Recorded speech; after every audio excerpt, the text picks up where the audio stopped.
beautifully the other day. He said if they bring him in, they've just got a string of number twos. Why are they trying to buy him? Well, look, the way that's been described to me is that Manchester United have had this strategy throughout the summer, brought about by the data, and they're very much data-led in the way they're recruiting players now and planning their strategy. And the strategy and that data said to them very clearly, we didn't score enough goals last season.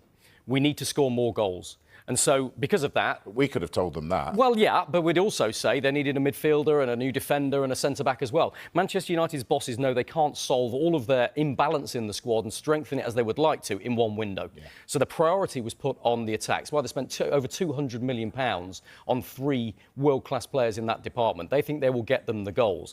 Whereas the goalkeeper here with Lammens, they thought it was too good a deal to miss.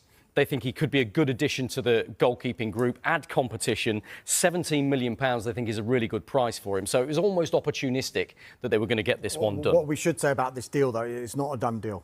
So they remain in talks with Royal Antwerp, do Manchester United. £17.3 million is the deal under discussion. However, we're told that Manchester United, as they probably have done throughout this transfer window, and it was evidenced in the Benjamin Sesko deal, when they were rivaling Newcastle for his signature, they will not get involved in a bidding war over any player. And this is amid interest from Galatasaray, and there are some reports that Galatasaray are willing to offer more.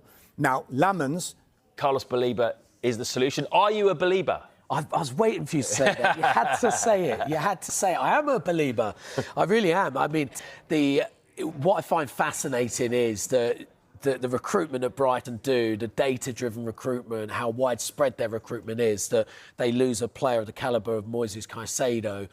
They lined up Carlos BALEBA as that replacement straight away, signed from Lille. Took a little bit of time to settle in at Brighton, but last season he was terrific. He's got the physicality to get around the pitch. He's exactly what everybody's talking about, what Manchester United need.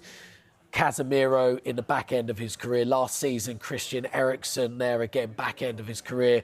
They have got Manuel Ugarte, they have got Kobbie Mainoo as well, but it feels like a younger player who can get around the pitch in that defensive midfield area is what Manchester United, Ruben Amorim, is crying out in his system. And Jeff, you really, like, Bruno Fernandes is still the star man at United, despite the signings they've made.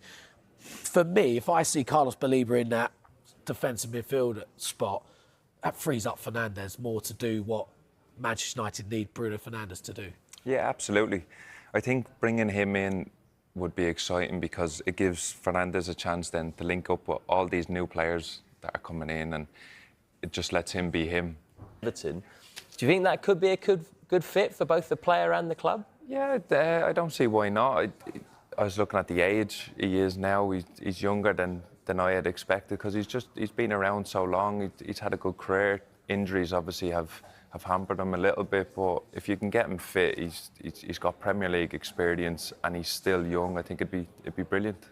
He's one of those players. He's been around for such a long time that he's still young. I mean, I remember Donnarumma's one of those. I was looking at him yesterday and I thought, oh, he must be 32. He's 26, Donnarumma, because he's been around since he was as a teenager. You forget some of these guys. What's it like?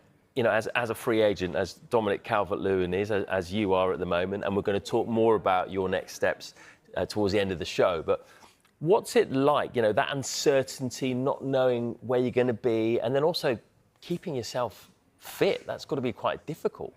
Yeah, firstly, it's tough. Just like you said, the uncertainty.